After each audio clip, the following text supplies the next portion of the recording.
Hello, my name is Maytal Friedman, Vice President of Communications and Creative at the Shalom Hartman Institute. Today we're bringing you a special episode. On Thursday, October 16th, presidents of the Shalom Hartman Institute, Yehuda Kurtzer and Donniel Hartman, joined Abigail Pogrebin on her show Jewish Insights for a live conversation.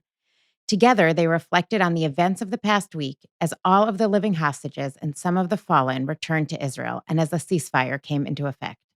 With cautious optimism, they celebrated the moment, considered how we got here, and envisioned where we go next. Enjoy the episode.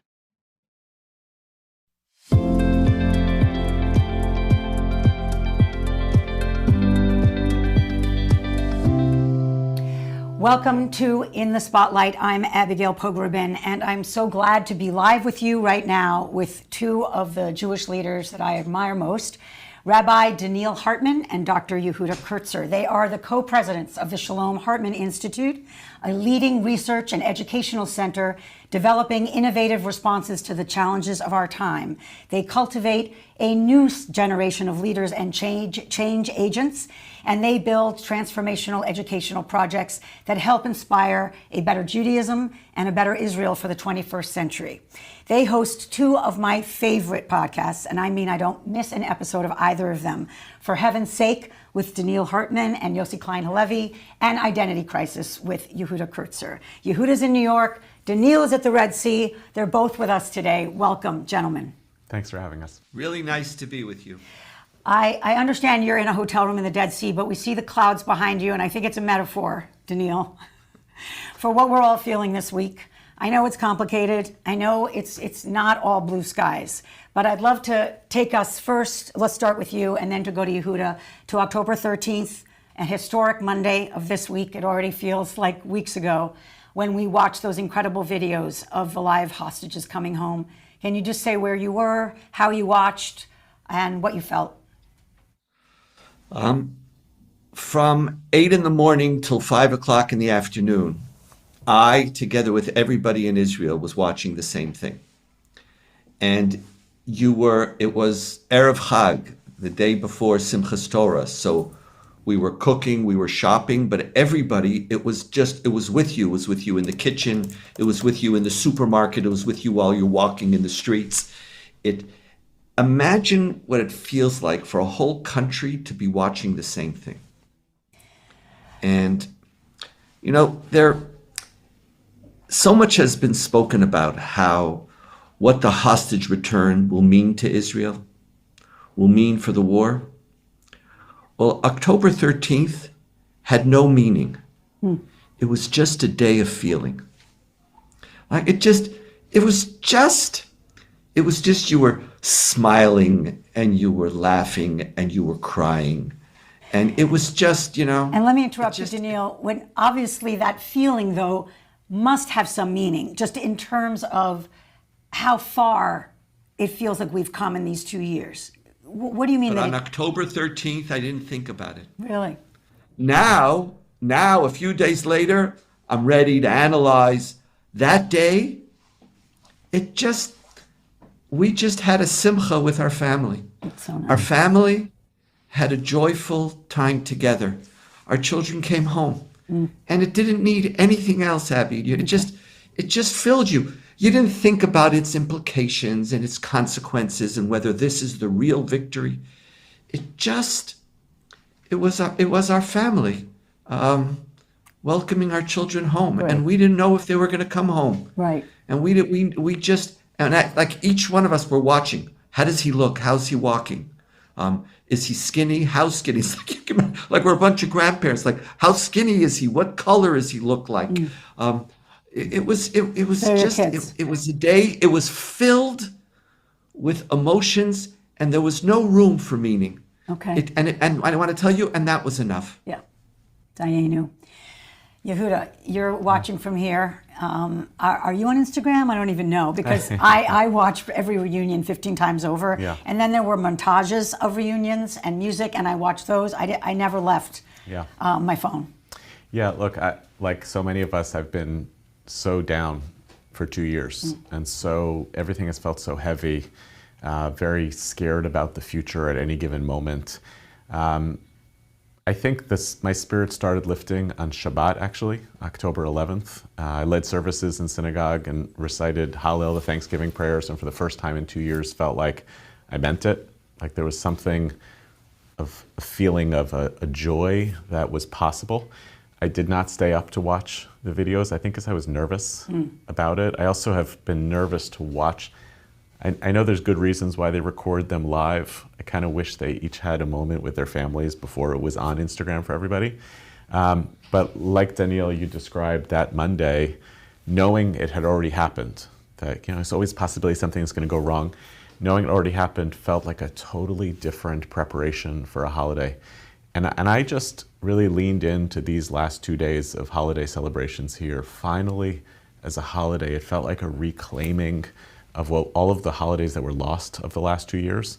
And then last night, after the 2 days of holidays were over, I finally went and watched the videos and wept.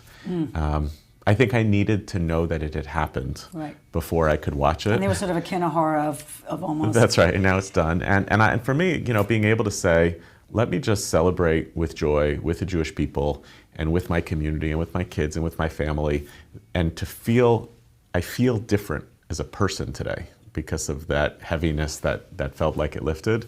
That and feels you mentioned transformative. the holidays. I think a lot of non-Jews, and even some Jews, don't realize that Simchat Torah had become something dark that is actually we're commanded to have joy. And can you just talk about that idea that you just mentioned about reclaiming that? Because I think that's been part of the heaviness. Yeah, the Bible says that this is the one festival of the year where you're obligated to make yourself happy. And it's interesting, it says both make yourself happy, v'samachta, and you should be happy. So you don't just programmatize happiness, you're supposed to actually feel something, which is very hard.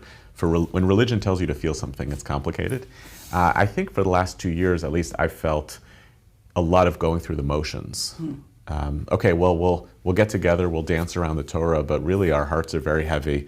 You can't have a full sense of celebration when your loved ones are hostage. You can't feel this full sense of celebration when Israel is in this precarious place, when there's so much ill feeling in the Jewish community about Israel. It's just too much. And so it felt to me like a shift from a ritual sensibility, we're doing something because we kind of have to, we have to go through the motions, to actually being able to feel like it's a holiday. I'm rejoicing because I'm joyful. You're actually feeling it. And I felt it very acutely in our synagogue over the last couple of days. Yeah. Donniel, I want to talk about Hostage Square for a minute before we talk about the deal and going forward. I realized in looking, and I've taken the deep dive as so many have, we almost took for granted that there was this place that people returned to week after week for 2 years. You could think that there's not only fatigue, but there's kind of like futility. And it's just amazing to me reading and seeing interviews with people where that was their pilgrimage every week. It was a Saturday night, but they went. And I would love you to just talk about what that is, what that's about, that sort of relentless optimism, or at least relentless togetherness that somehow people take for granted over there, but not necessarily in other parts of the world. You're right to point to Hostage Square and tens of other examples.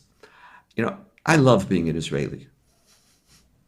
And I appreciate being an Israeli because I get to live in the midst of Israelis. And with all the stuff, the pushing and the aggravation and whatever it is, everybody has a list. This is a remarkable people. And the spirit of this people, we saw the spirit of this people come on October 7th, 8th, 9th, 10th, 11th, 12th, 2 years ago as everybody joined. And they joined to fight. And here, for 2 years, not all of the country, but a huge percentage of the country joined to fight for our family. They refused to allow a notion of some national larger agenda that didn't take into account the particular hostages. Because if you think about it, it would have been perfectly legitimate for the country to say, we got most back, we did great, we can't put everything on hold for 20 people. You think, like any operation you go on, people die. They die all the time.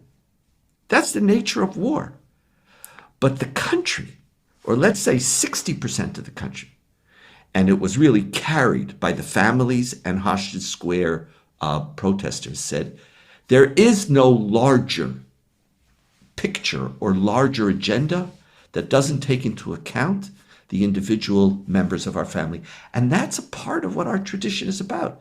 It's, like we have, if I could just take one more second, this notion of Pidyon Shvuim, of redeeming the hostages. And Maimonides says it's the most important commandment. Now, why should it be the most important commandment? Okay, it's a big commandment, but why should it be the most important? Because there is no Judaism, and there is no Jewish people if you love Jews in general and you don't love Jews in particular. And this country just stood up and said, we're sacrificing. We're willing to die. We're willing to go through the most horrific things as families and as individuals. But I want to tell you, these people count. And it's like, I am so proud to be an Israeli, to be able to say that I'm part of a people who didn't forget for 2 years, and at the end, 20 people. 20 people. Yeah. Yehuda, I want to talk about Trump. Yeah. Because it comes out of Hostage Square. He was celebrated there. He was celebrated on the beach of Tel Aviv as he landed. He was celebrated at the Knesset. This really was a kind of a Trump moment. Yeah. And for some people in this country, I think it was complicated. I think for many Jews, they were just thanking him. Yep. And I would love you to just address the complexity of that. Sure. And what you've seen in terms of some people almost like not knowing what to do with their appreciation of this president right now. Yeah, when you live in a polarized society, politically, as we do here in America, as many countries now do around the world, it becomes very difficult to say, I appreciate something that the president does, even as I oppose other things that the president does. That we have fallen into camps where either you're supportive or you're opposed, and there's actually a lot of risk involved in saying you like something that the president does, because that means that has, greater chance of continuing to succeed politically. It feels like you've given something up. I've heard that in my community. I've heard from people who are kind of stalwart opponents of the president's policy. They don't want to yield. There are legitimate grievances, I think, that folks in the Democratic Party have who say, well, Biden had the same plan and was not able to get it to happen, and maybe the Israelis wanted it to happen under Trump. I mean, there's all sorts of analyses we could provide to this particular moment. I do think it is possible for us as Jews who were committed to this outcome that emerged, and I mean the outcome both of the release of the hostages as well as even a temporary but hopefully permanent ceasing of these hostilities, the pathway towards the reconstruction of Gaza, all these things that I think as a Zionist, I feel we've been waiting to see happen. I am okay saying, as much as I oppose a lot of aspects of not only the president's agenda, but how he does it, to appreciate his capacity to make it happen in this situation. What's interesting is it's not clear to me that there's anything different about how the president handled this than how he handles a lot of issues domestically. This is a president who cares much more about ends than means. And I find that very worrying. I believe in democratic processes and procedures, and this president doesn't. He cares about particular ends he wants to have happen. In this case, I like those ends. And so, though in many cases I don't like the means, in this case, I can tolerate those. I can tolerate those ends. I think it's confusing for many American Jews. Let me just pause. You can tolerate those ends, or I can appreciate. You're not thrilled about those ends? No. In this case, I say I appreciate. Kind of unequivocally. I appreciate these ends. Yes, I'm thrilled that it happened. But also as you said, his approach ultimately was effective where others weren't. Yeah. So even if someone had the same plan, they didn't get that plan done. Yeah. And he did. He did. And I appreciate it. I'm thrilled. It doesn't bother me that much to see Israelis celebrating President Trump. Yeah. I think, you want this to happen. It happened. 20 hostages are home. Again, I don't think that changes long-term the relationship between the president and the sectors of the Jewish community that oppose his domestic policy and some aspects of his foreign policy. But yeah, we have an obligation to say, I appreciate the good when it happens. I particularly liked how one of my rabbi friends handled this also in the context of a synagogue, where he started off by thanking God. And once he thanked God, then it's easier to thank political leaders. President Trump and other ones, because it was like, I have an overall sense of gratitude for all of the forces in the world that's made this possible. And that includes politicians who even if I don't like what they do in column A, I have tremendous appreciation for what they could do in column B. Donniel, I'd love to talk about Trump from the Israeli perspective, because it really is, it's almost like a different leader. It's like a different persona there. Or am I wrong? No, very much so. Now you have to understand, and so often we tell North American Jews who criticize or have an opinion about Israel that you're so far away you don't understand our reality. Israelis don't understand, nor can they understand, the complexity and the meaning of Trump's presidency for many North American Jews. They don't understand it, and you can't expect them to. And President Trump does for Israelis a few things. And the first thing he does is he gives a sense of unequivocal support. He stands with you. You trust him. You trust that he's going to be there. Now, again, whether it's true or not true is a separate question, whether he'll have a temper tantrum and it'll turn around. But when you listen to his speech at the Knesset, that was a speech that no Israeli heard from any American president. We just didn't. We never did. He loved us. He appreciated us. He respected us. He understood us. He was gracious towards us. That was one part. And so that's the dimension that most Israelis relate to. There's another dimension to Trump's speech and what Trump has done in this peace plan that I feel is critical for the future of Israel. He's the first one talking with any vision about a future for Israel.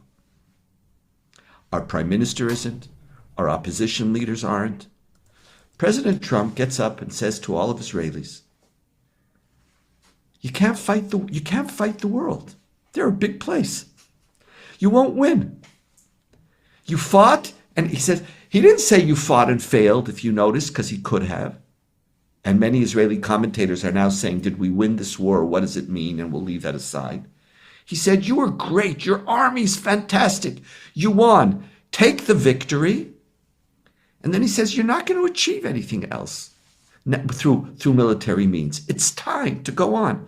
And so President Trump, just like, by the way, Witkoff in his speech at Hostage Square, were filled with empathy, speaking to people, and gave a vision for a future of Israel, which we've been lacking for years. We've been lacking it for a generation almost, since Oslo, but certainly since the beginning of the war. Mm-hmm. We're in the past or in the present, and there is no future. So can we talk about that a little bit, Donniel? Do you want to jump in? I just want to say something that I find unusual right now, even just today, about Trump's leadership here, which is, and it was even reported today, where Ron Dermer, through channels, has said Israel feels like it's been, it has the right to pull out of this deal because the bodies weren't returned, and feels like Hamas is dragging its feet. And the president's response earlier today was, this is complicated and it's going to take a long time. And that I find unusual. It's very un-Trumpian. It is. The president is famously impetuous. If you don't do exactly what he wants, he doesn't like it. The most interesting part of Trump's presidency here, and again, it goes to the ends that he wants and the means that he's willing to tolerate, has been that he is now the voice of, this is actually going to be hard. It's going to be hard to rebuild Gaza correctly. It's going to be hard to deal with the Hamas attacks against the rival clans and to reestablish law and order. It's going to be hard to find the bodies of the hostages. And you now see how passionate he is about holding this place in a ceasefire, that he's the voice of reason in this conflict, which seems like the most unlikely set of circumstances to come Can I just actually ask? Yehuda, if I could, Yehuda, I really appreciate what you said, because in Israel, we have nobody, for 2 years, we have nobody talking that way. Yeah. For 2 years, I feel, and I've been fetching and complaining, for 2 years, we've been lied to. For 2 years, the news has been censored. There's been propaganda honest conversation has been absent. And President Trump brought it, and today already, if you look in the newspapers all over, not from our politicians, they're still frightened. But there's real conversation going on now. And when you say the politicians are still frightened, can you clarify what you mean? Here it's analysis, and I'm very disappointed. For Netanyahu, this is not a peace plan. This is not a peace plan with Palestinians because he has no language for peace with Palestinians. He only wants peace with the larger Sunni world, in which he could leapfrog over the Palestinians. He has no language. He wants to control. For him, this treaty is, I wrote an article about this, is like Clausewitz says war is diplomacy by other means. For Netanyahu, this peace plan is war by other means. It's the same thing. It's just about defeating Hamas. It's not about a new future between Israel and the Palestinians. And it's not about a future for the Palestinians. It's like they're completely transparent from Netanyahu and his coalition's perspective. You can't say anything compassionate. You can't speak about their rights. It's only about defeating Hamas and disarming them. That's the only thing. And then you have a whole bunch of other politicians, with the exception of the Democratic Party, who have a fantasy that the only way we're going to win the election is if we could get 2 or 3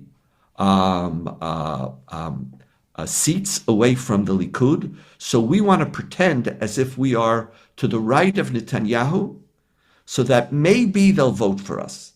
Because to the left, that the Democrats have. And so there is this space for this is potentially a game-changing moment in the Middle East. But isn't Trump is putting it in front of Israelis. I'm sorry, yes, Abby? Isn't that somewhat contagious? I mean, isn't Bibi a little bit outnumbered now in terms of people seeing, as you said, Trump articulated a path forward. He, the prime minister, has not articulated any kind of future vision. Now there is one.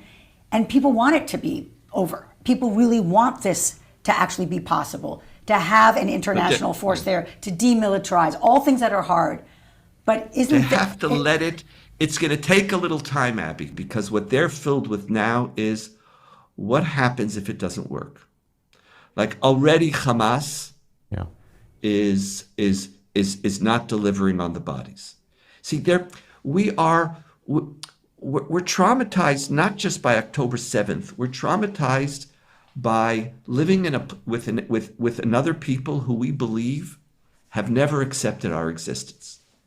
And we're frightened to even hope because, while it's better to have loved and lost than never to have loved at all, hope, it's better not to have hoped because the disappointment, to go over that disappointment again, and to have to go through another generation of Israeli kids having to go to war, and we don't want it, so we're shutting it down. We're like, you almost have to fight against a core Israeli instinct to see that. And you should know Trump, that part of Trump Israelis aren't speaking about as much. Right. And even the right wing who embraces him doesn't realize that what Trump is basically doing is he, more than anybody else in the last generation, is bringing us close to the possibility of a Palestinian state. All of that is just sort of is pushed aside. Okay. Yeah, what's interesting about that actually is, in this respect, though Trump succeeded in ways that the Biden administration didn't to get to this place, and maybe it's about time and maybe it's about different strategies, part of what we're seeing also is that Trump is actually consistent with 30 years of American policy vis-a-vis the Israelis and Palestinians, which is the best you can offer is a framework for the process going forward, which actually requires the continued investment by both the Israelis and Palestinians to do incremental steps that lead you to the next part of the process. Nobody has ever been able to say, here's the exact final status agreement we all are going to sign off on. You go back to Madrid, you go back to Oslo, Camp David, it was all frameworks. And then every single time between the presentation of a framework and the next time you tried to present a framework, there was finger pointing. Well, you didn't do this part of the process, you didn't do that part of the process, the erosion of trust, and then you need to re-articulate another framework. Or it blows up, and it's called a failure. Correct. Now, President Trump has offered a framework, right? He, like other presidents before, is saying there is a possible finish line here, but he's acknowledging by saying it will take a while to find the bodies. It will take a while to do this. He's acknowledging that you actually need to engage in real trust building and risk taking by both the Israelis and Palestinians at this point, and you don't walk to build away toward, when and you don't walk away from that. And what's been frustrating for many of us who have cared about American policy in this region is that American presidents put forward these frameworks. Their negotiators work very hard to try to get them there. Israelis and Palestinians resist the frameworks exactly because they get anxious about the other side failing, and they get anxious about their own risk taking, and then they throw their hands up. And that, to me, is the biggest threat, is that President Trump will at some point throw his hands up and say, okay, you guys don't want this. I tried. I came here. I showed my love to you. I tried to even get the prime minister pardoned. You didn't do the things that I wanted you to do. And now, not only am I going to walk away, but I may actually turn against you. Donniel, you mentioned the dead bodies, and it's obviously the very difficult topic, but it's also kind of unimaginable that things would halt because of it. Because just simply there's a reality of finding them, and obviously many of them could have been in bomb's way, and they're not findable. So for Israelis, how much would you say of a deal breaker? Maybe that's too spot on. It won't be a full deal. People make a very clear distinction between the live hostages and the dead bodies. There is a clear distinction. People are taking off their yellow ribbons. They're taking. I live in a building where the whole building is filled with hostage sukkahs and hostage posters, and people understand that as tragic as it is, and I understand from insights that the Golden family and other families have been suffering terribly, terribly, terribly. But people understand that there's a difference. The question is whether Hamas is playing us. It's a larger, if already now. So part of the reports are Israel is telling them, here's where the bodies are. How could you say you don't know where the bodies are? Here the bodies are. So it's like, I think we're just testing each other. And I think part of what might happen is you might have a little flare up here or there. You have now Hamas literally massacring and murdering Palestinian Gazans in the streets in the hundreds. There was a clause missing in the 20 clauses. There should have been a clause that just as we retreated, Hamas had to cease and desist till a new force came in. And they're allowing this chaos to go on. And it's on video, horrifically. And it's on video, and the head of CENTCOM is telling them, beware, but that doesn't mean anything. So we're seeing things that it's just like, so is this just foretelling what's coming? And, as Yehuda said, like we're all nervous. We're nervous. Yeah. Because big picture, I believe that history is changed when somebody presents a big picture. But the details matter. Yeah. So you have to you don't live in the big picture. You have to work those details out. So I think there's just a lot of nervousness. Yeah. But this still won't stop it. But it's a sign of like, listen, how much more do we have to remind ourselves who we're dealing with? Do you know the Israeli army X-rays the coffins as they come back out of fear that they're booby-trapped? Wow. So, what are we talking about here? It's not that suddenly we're trusting the enemy and the enemy's transformed. Yehuda, I want to talk about, Donniel talked about taking down the posters, the yellow ribbons, and we're watching it here among many Jewish Americans who wore the dog tags, wore the pin. Can you just address that maybe personally and what you're seeing in your own community?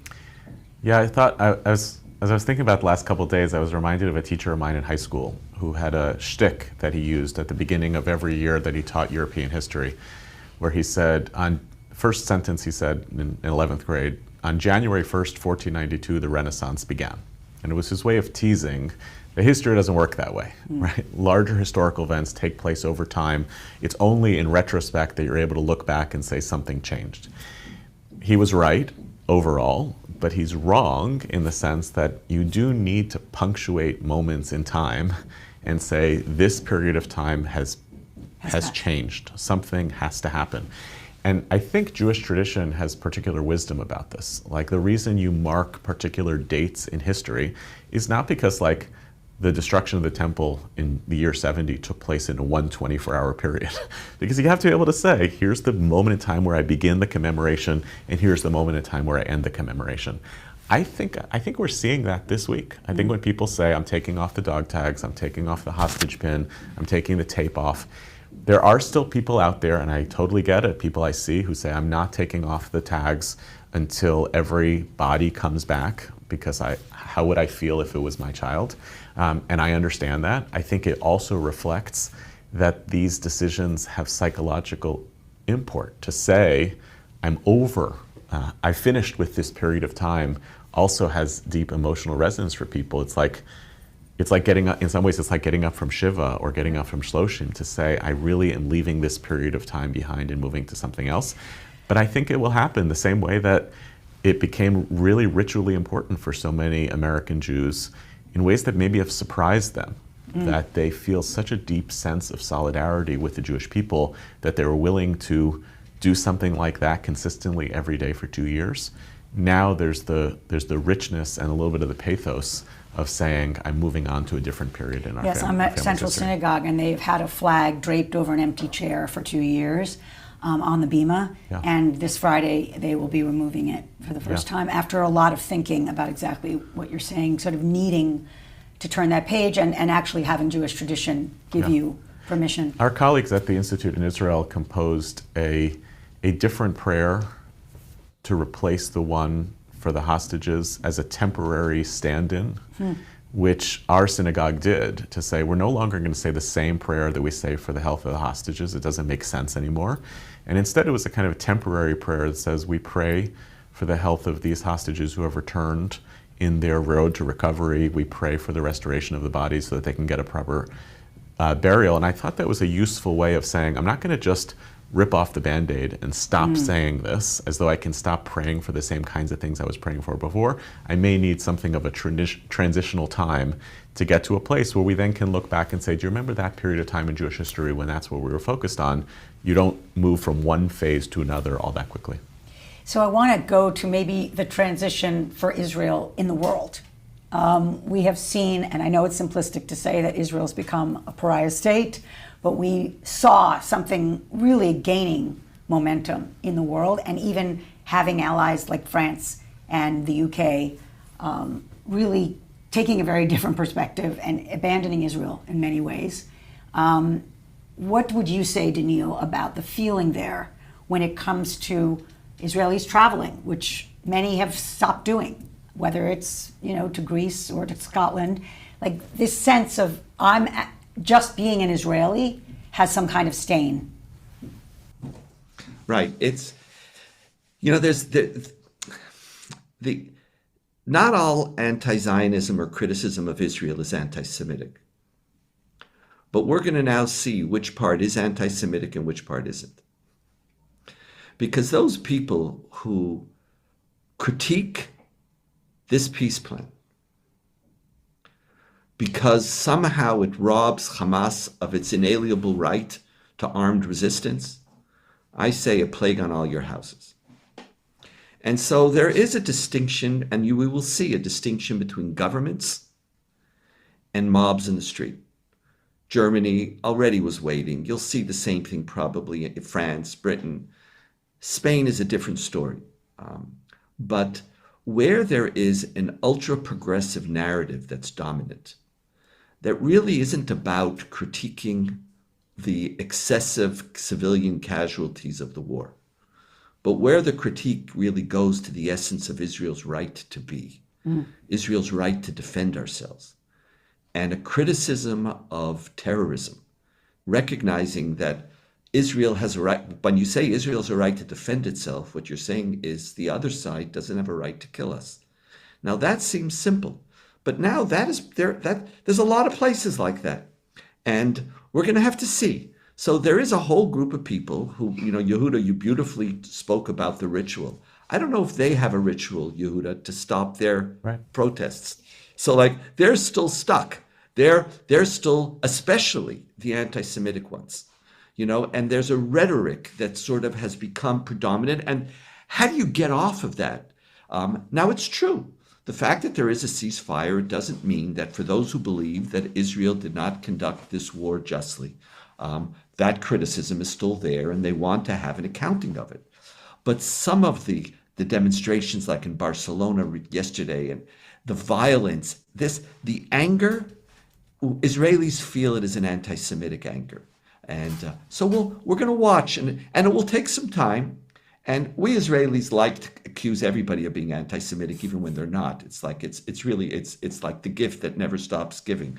But the world is shrinking, and so we're trying to figure out where we could go, or until which time the governments themselves, which are now going to realign with Israel, or not realign in the sense that they're going to say we're great, but we realize we're moving into another place, for their police forces to establish rule and order in their streets. So this is part of that dynamic, but the world feels much smaller, and Israelis would like it to be bigger, but the mobs in the streets, for whom the criticism of Israel goes way beyond the criticism of certain things that happened in the war, that has taken root, and I think it's I don't have a clear path forward for that necessarily. There was two powerful examples of that this week here, actually, to what Donniel is describing, one of which was an advertisement for an event by Students for Justice in Palestine at NYU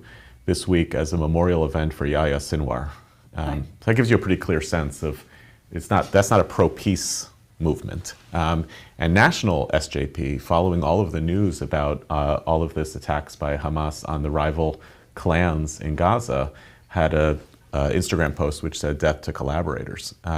So I think Donniel is right. Donniel is right that it's actually quite useful in some ways to see what was the resistance against Israel's actions in Gaza, and what was just a deeper hatred of the Jewish people, hatred of Zionism, hatred of Israel that is not going to be reconcilable afterwards. Let's talk about just the silence after the ceasefire. From those who had been advocating for ceasefire relentlessly. Because, again, and you particularly have encouraged us not to make our Judaism kind of centered on the fact that people hate us, but we've seen a lot of hatred. And something has been laid bare since October 7th, which is the people who purport to care about humanity didn't care about Jewish humans very much right after October 7th.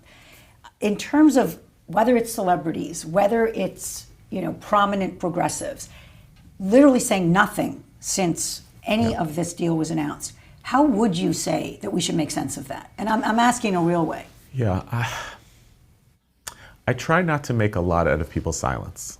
And it's partly because sometimes I don't know what to say. And I'm not comparing myself, but sometimes you don't know what to say. You're not quiet very often, Yehuda. I know, but that's actually part of the thing. So if I don't comment on something on social media, people read into it. And so I don't think we should be in the business of, or put it like this, I'd rather be in the business of, this person said this outrageous thing, I want to comment on it, rather than, why didn't this person say something? I think it's a little bit of a trap. That said, I think there are two pieces of data that we have in front of us. One is this story, which suggests that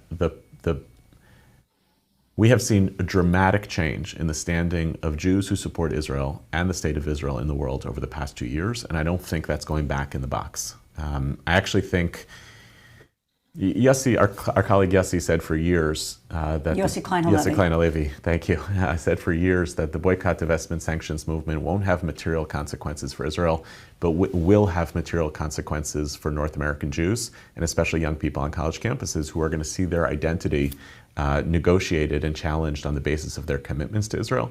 Now, I'm not sure long-term he's completely right about its consequences for Israel, but I think he was right to say that this story of how Israel is understood in the West has deeper implications for those of us who don't live in Israel in a lot of ways. And I think that it's going to be hard to put that back in. There is going to be a cooling down period where the fact that if Israel and Hamas cease their hostilities indefinitely, people do calm down. They focus on other things. There's plenty happening domestically that's going to take the attention of progressives. But we have seen a shift over time. And I don't know whether they're going to be able to put that stuff back in the bottle again when people who have been outspoken critics of Israel are going to be able to walk any of that back. And I think that for us here in North America, it's a very, very significant uphill climb to help reposition, even the stances of liberal Zionism back into an atmosphere of credibility in parts of the progressive left that have shown that they're completely inhospitable to it. Donniel, you've spent so much time here since the war, and you've heard from a lot of angst-ridden Jews who first have real misgivings about the way the war was prosecuted, but also you hear from Jews who say, I'm kind of doubling down on my tribe because I feel like people didn't show up for us. So in those push and pulls, just from your perspective, what are you seeing as kind of the American Jewish rift right now? And I know there's not just one. I think the American Jewish community is in a very precarious position because there is nobody in Israel who's speaking to it and for it. You mean for us? And as a result, yes, to you. And as a result, you have those splits. You want to be supportive of Israel. You want to. Most Jews, every poll, whatever, you want to be in relationship to Israel. Yehuda, I love your line when you've said over the years is is one of the most exciting things happening in Jewish life. Sometimes it's too exciting. That's part of the problem. But you want to have a relationship with Israel. It provides meaning and vitality and vigor and joy and excitement. You want to have it. But it's hard. Now, the war in Gaza made it hard. Now, the war in Gaza is over. The rebuilding will start. But what North American Jews need in order to overcome the rift that you're speaking about is they need Israeli politicians to start speaking about not the day after in Gaza, not stage 2 of the peace plan, but stage 3 and 4 of our relationship with Palestinians, not even the Abraham Accords. The Abraham Accords is not going to do it. Are we going to deal, and how do you talk about occupation? Why are the Abraham Accords not going to make a huge difference? Because Abraham Accords is like, it gives you nachas. Oh, you see, they need us, they love us, we're startup nation, it's going to be wonderful. But at the end of the day, the split that you're speaking about grows out of a sense of moral discomfort with where Israel is. And an expanded Abraham Accords is not going to solve that moral discomfort. And so you have one group of people who are uncomfortable and another group who are saying, I have to, what do you say, double down? That's the term you used. Double down in support because the more you criticize, I have to show, it's like, so we're almost feeding off of each other. All of us, both of us need an Israel which envisions a new future in which human rights aren't trampled on by the state of Israel. Now, okay, we could say it's complicated and we could say you need two sides to have peace and all of the above. I agree with it. I want peace. I want a two-state solution. I don't know how to bring it about, but I at least want Israeli politicians to talk about it. But when you go and you just say, okay, I want Indonesia, I want Qatar, I want Saudi Arabia, and the Palestinian in Gaza and the Palestinian Judea and Samaria just is not part of your story, you're going to keep that same tension in the American Jewish community is going to remain, and we're going to feed off each other. But because Donniel, as one group critiques more, the other group's going to say, oh, you can't criticize. But I thought, and maybe I'm just buying the line, but that it lifts all boats, including Palestinians. If you have this Arab cooperation with Israel, if there's more economic opportunity, if there's more trade, if there's more tourism, if it's that you're essentially, instead of saying we have this thing we have to solve, Palestinians and Israelis, Israeli Jews, you're saying the whole world is now actually saying we're going to have normalization. We're going to have a real relationship, and we're not just going to be in a war. But that's, you see, there's two ways. Again, I appreciate that. It's naive. You're saying I'm naive. No, I'm not saying you're naive at all. It's not naive. Here we're talking about opinions and the future, and none of us really know. But why was Netanyahu told that he can't go to Sharm el-Sheikh? It wasn't because of Simchas Torah. Netanyahu was told because we now know Erdogan said that if you he go, comes, I don't go. I'm not coming. And basically what they're saying is you don't get to shift from being, in their mind, not in mine, you don't get to be shifting from being a war criminal to now being our partner. If you want to play and join this Sunni coalition, there's going to be a price. Now, the Abraham Accords didn't extract any price. The only price was not annexing parts of Area C.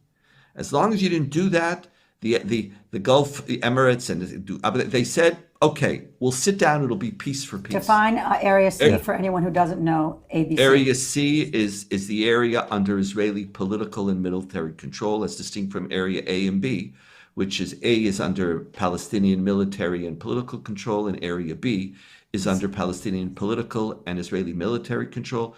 Area C is where the settlers live. It's 55% of the West Bank.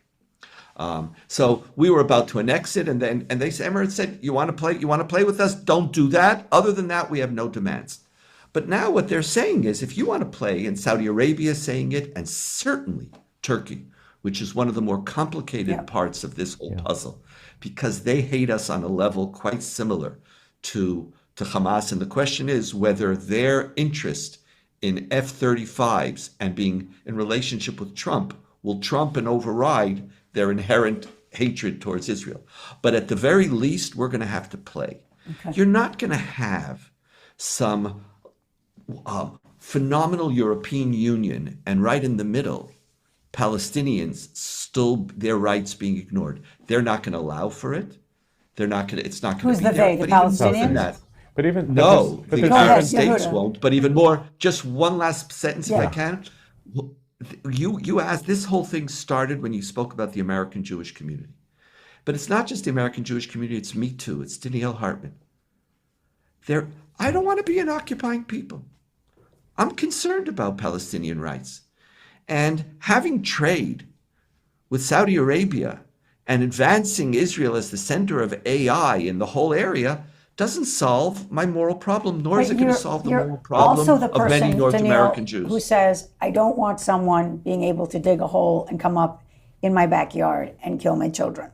So that... Who wants that? No one's saying in the long term, those two things are entirely related, right? The long-term ability for Israelis and Palestinians to live in peace and security next to one another is going to always be connected with the capacity for the Palestinians to have self-determination, the right to live in freedom and dignity in their ancestral homelands also. These things are inextricably linked. I mean, the real risk, the moral risk of the Abraham Accords, which are an objective good, right? Israel coming to normalize relationships with Arab countries is an objective good, but the moral risk that's been inherent in the Abraham Accords all along was that it was going to happen at the cost to the Palestinian people of their own self-determination and their freedom and dignity, that the Arab states would sell them out because they got what they need economically and militarily and otherwise through the Abraham Accords. And I think long-term that continues to be a risk. If the whole story becomes the normalization of Israel with Arab countries, but we're never going to deal with the central moral civil rights challenge that lives within the boundaries between the river and the sea, you'll have solved, in theory, one problem but covered up another, and one doesn't replace the other.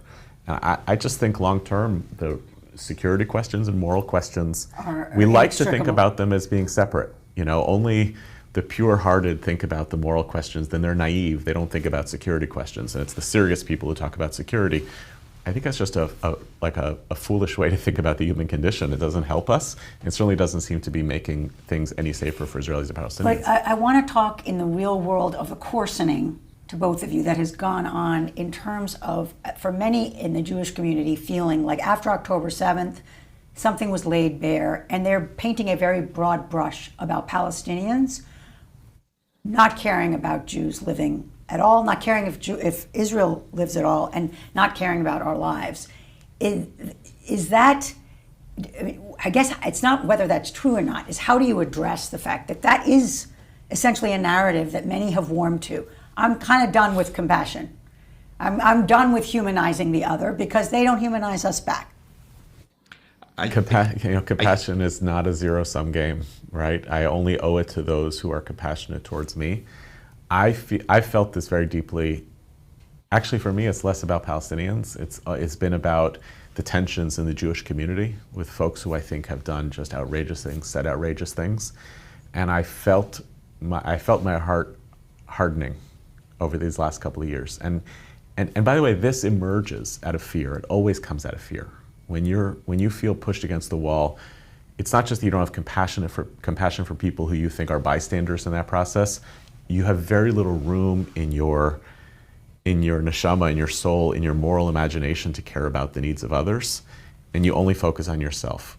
We just know that that's bad. We know that empathy is a limitless reservoir. We know that we should be able to think beyond that, and we ultimately also know that it doesn't protect us. It doesn't make us safer by backing ourselves in the corner and saying, only those who are standing with me will protect me. We have to know that what you're describing is a description of a problem, even if it actually also characterizes the reality. Donniel, jump in. Here on this, I think we have to really pay careful attention to the details of this peace plan. Because this peace plan is an attempt to address this psychological block within Israeli society that I think, frankly, is justified. You can't, forgetting October 7th, the thing that upsets Israelis most is that 80+% of Gazans and Palestinians in Judea and Samaria think that October 7th was a great day. So what, I'm going to have something with you? So it's true, I'm just like Yehuda. I worry about who I am. But but how do I create a future here?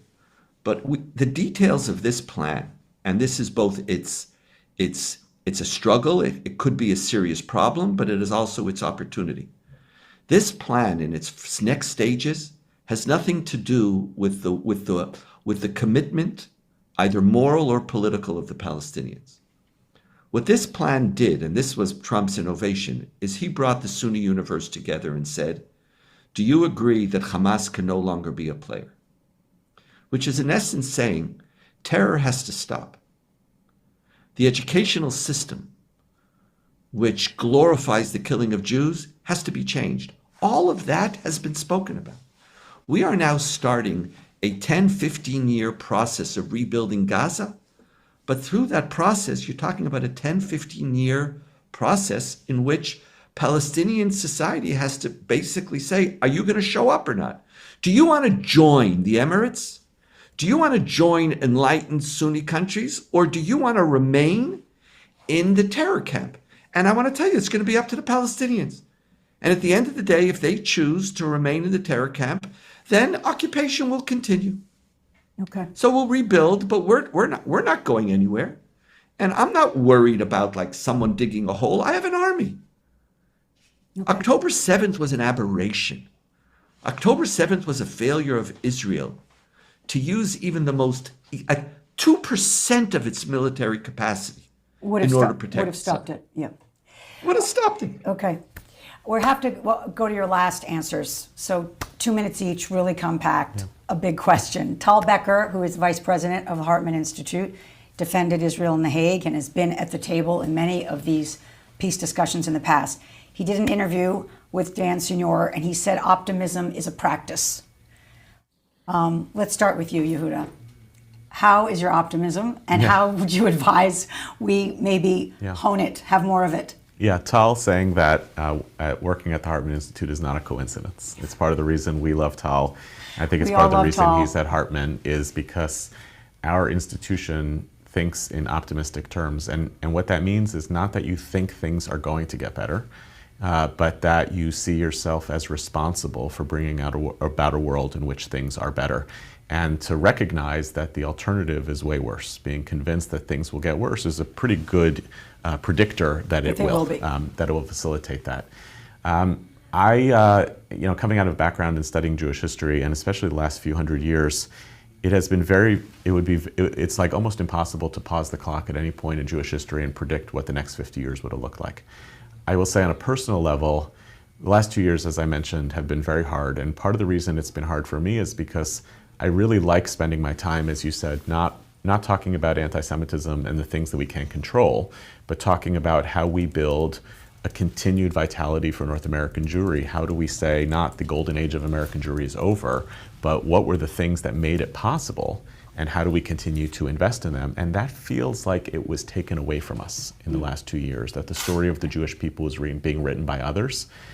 I would like to think that history has given us a little bit of a window here to say we can get back into the business of constructing a viable, vibrant North American Jewish future, and one for the State of Israel as well. Great. Donniel, now you have a minute and a half. I'll do it really, really quick. In Maslow's pyramid of hierarchy, self-preservation is the core. And very often pessimism feels safer. It feels that's what I have to be because optimism could be dangerous. That's why it's the job of leadership. It's the job of political leadership. It's the job of rabbis. It's the job of intellectuals, teachers. Our job is to speak to people about a vision and to realize that hope is actually also in their self-interest. And that's our job. So in the sense, it's the practice of leaders to change our conversation. And it's not our job to pander to people's fears. It's not our job to get standing ovations by telling people, don't worry, things are worse. It's our job to remind people what is the best of us and who do we want to be. And if we put that vision there, then there's a chance that maybe we'll progress in that direction. Donniel Hartman, Yehuda Kurtzer, I'm glad the Hartman Institute is there to do exactly what you just described. And it's been a pleasure to talk to you in a very historic, emotional week. I'm Abigail Pogrebin for In the Spotlight. It's been good to be with you. Thank you all for joining us live. And for those who are watching on tape, we're glad you're here too. Stay safe, and I'll see you next time.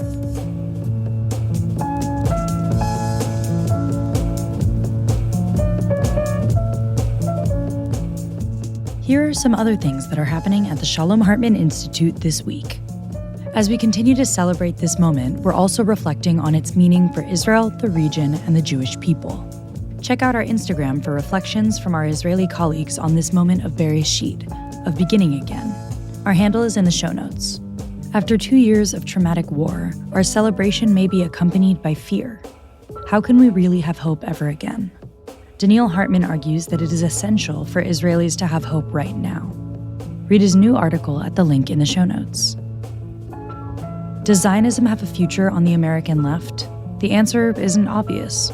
Join Yehuda Kurtzer this Thursday, October 23rd, at the Sapir debates. Yehuda and former Representative Kathy E. Manning will argue yes, and James Kirchik and Batya Unger-Sargon will argue no. This distinguished panel will be moderated by Sapir Editor-in-Chief Brett Stevens. Register to attend in person at the 92nd Street Y in New York City, or for streaming at the link in the show notes. Thanks for listening to our show. Identity Crisis is produced by me, Tessa Zitter, and our executive producer is Maytal Friedman. This episode was produced with assistance from Annie Beyer-Chaffetz and edited by Josh Allen, with music provided by SoCalled. Transcripts of our show are now available on our website, typically a week after an episode airs. We're always looking for ideas for what we should cover on future episodes, so if you have a topic you'd like to hear about, or if you have comments about this episode, please write to us at identitycrisis@shalomhartman.org. For more ideas from the Shalom Hartman Institute about what's unfolding right now, sign up for our newsletter in the show notes and subscribe to this podcast everywhere podcasts are available. See you next time, and thanks for listening.